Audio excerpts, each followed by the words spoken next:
नमस्कार, मैं कुंदन कुमार सिंह महामना education hub के इस वीडियो में आप सभी का स्वागत करता हूं। तो दोस्तों, रूस यूक्रेन विवाद के चलते भारत में 2022 का होने वाला डिफेंस एक्सपो स्थगित किया जा चुका है। ये बहुत बड़ी प्रदर्शनी है और बहुत सारे देश इसमें भाग लेते हैं। अब इस वीडियो के माध्यम से आपको बताएंगे कि डिफेंस एक्सपो होता क्या है, इससे पहले कहाँ किया गया था, क्या इसके फीचर्स हैं, क्या इसके मायने हैं, क्या इसके एम है, सब कुछ बहुत विस्तार से बताऊंगा और क्या कुछ कारण रहे जिसके कारण इसे स्थगित किया गया अभी फिलहाल। तो ये देखिए, बहुत ही कुछ घंटों पहले की ट्वीट है। मिनिस्ट्री ऑफ डिफेंस के पीआरओ ने किया है कि due to logistics problem being experienced by participants, defence expo 2022 proposed to be held in Gandhinagar, Gujarat from March 10th till March 14th is postponed. New dates will be communicated in due course. तो गुजरात की राजधानी गांधीनगर में ये defence expo का 12वां addition होने वाला था भारत के अंदर, और इसे फिलहाल रूस यूक्रेन विवाद के चलते, क्योंकि बहुत सारे देश इसमें भाग लेते हैं और आपको पता है कि रूस यूक्रेन का एयर स्पेस जो है अभी मतलब दूसरे देश उसमें कोई घुसने की हिम्मत नहीं कर रहे हैं, तो इस कारण इसे फिलहाल स्थगित किया जा चुका है। क्योंकि जो फॉरेन कंट्रीज थी जो इसमें भाग लेने वाली थी, तो उन्होंने ये सूचना दी भारत सरकार को कि हमें लॉजिस्टिक्स को मूव करने में यहाँ से प्रॉब्लम हो रही है, भारत ले जाने में। अब हम जानते हैं बहुत ही विस्तार से कि क्या है ये डिफेंस एक्सपो।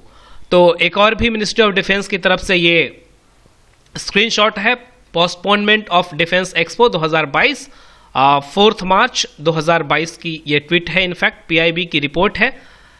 तो due to logistics problem being experienced by participants, the defence expo 2022 proposed to be held in Gandhinagar, Gujarat from March 10th to 14th is postponed. The new dates will be communicated in due course. और भारत भूषण बाबू जो कि spokes person है ministry of defence के, उनके द्वारा भी ये tweet किया गया है same.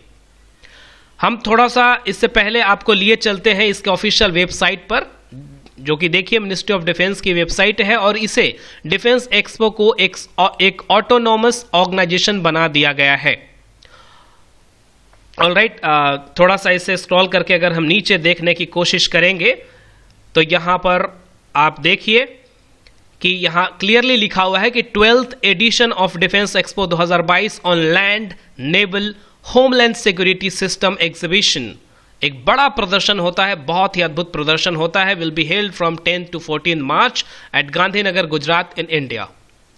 The exhibition will be held at helipad exhibition centre and inaugural और official functions and seminar will be held at Mahatma Mandir convention and exhibition centre. The timing of exhibition will be as follows, ये लिखा हुआ है, लेकिन फिलहाल इसे स्थगित किया जा चुका है और नई डेट तारीख कब से होगी ये चीज, ये प्रदर्शनी, भव्य प्रदर्शन, जो अभी हमें आगे जानने को मिलेगा, मतलब जब अगली सूचना आएगी। तो ये कुछ दृश्य है, इस फोटो के माध्यम से हमने आपको दिखाने की कोशिश की है कि पहले जो भी डिफेंस एक्सपो हुए हैं उसकी मदद से आपको बताने की कोशिश कर रहा हूं। तो defence exhibition organization is an autonomous organization of Indian government established in 1981, साल 1981 में इसकी स्थापना की गई थी, और ये मिनिस्ट्री ऑफ डिफेंस के अंदर आता तो है लेकिन एक ऑटोनोमस ऑर्गेनाइजेशन है। The organization was established to promote export potential of Indian defence industry, और भारत में सैन्य ताकत या सेना संबंधित जितने भी मशीनरी है उसमें एक्सपोर्ट की क्षमता बढ़ाने के लिए इसे बनाया गया था साल 1981 में, 81 में, और इसका जो हेडक्वार्टर है वो न्यू दिल्ली में है, प्रगति मैदान के पास। The agency is responsible for organising international exhibition such as defence expo and Indian participants at overseas exhibition. तो बहुत ही भव्य प्रदर्शन होता है, कई सारे देश इसमें भाग लेते हैं, और ये क्या है कि बेनियल प्रोग्राम है, 2 साल में एक बार किया जाता है। 11th, ये तो 12th एडिशन होने वाला था साल 2022 में।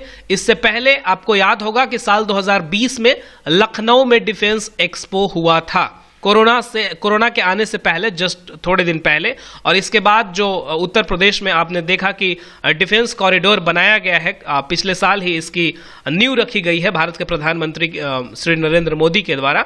तो तब ये ली गई थी, तब ये लिया गया था डिसीजन। और लखनऊ में उत्तर भारत में होने वाला पहला डिफेंस एक्सपो था, जो कि पिछले लास्ट टू लास्ट ईयर 2020 में लिया गया था। इससे पहले जो 10th एडिशन था वो तमिलनाडु की राजधानी चेन्नई में करवाया गया था, होस्ट किया गया था, और साल 2018 में ये हुआ था।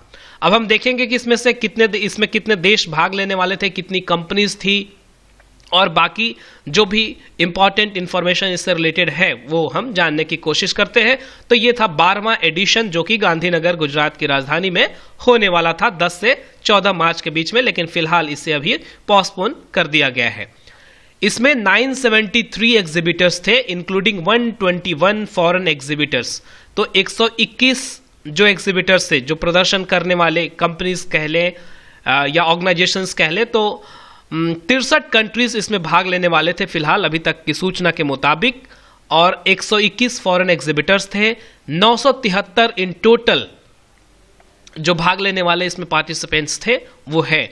और ये ऐसा कहा जा रहा था कि एशिया का सबसे बड़ा एग्जीबिशन होगा, जिसमें जल, थल और वायु तीनों की सिक्योरिटी संबंधित जितने भी मशीनरी हैं उसमें उनका प्रदर्शन किया जाएगा। More than 1000 companies from both India and abroad are participating in this event. तो 1000 से ज्यादा कंपनीज इसमें पार्टिसिपेट करने वाली थी। और भी क्या हमारा एम था, the event is expected to be to help boost investment, expand manufacturing capacities and capabilities, discover avenues for technology absorption, and thus contribute for furthering the target of $5 billion defense export by 2024। तो हमारा ये M है कि साल 2024 तक भारत ऐसे machines बनाए जो कि जल, थल, वायु और बाकी भी डिफेंस से रिलेटेड जितनी भी मशीनरी होती हैं उनका एक्सपोर्ट करे। और 5 बिलियन का टारगेट हमने रखा है साल 2024 तक।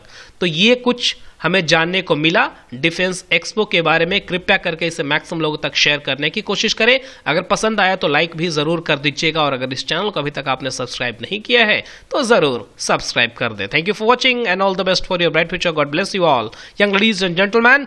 नमस्कार वंस अगेन। बहुत बढ़िया।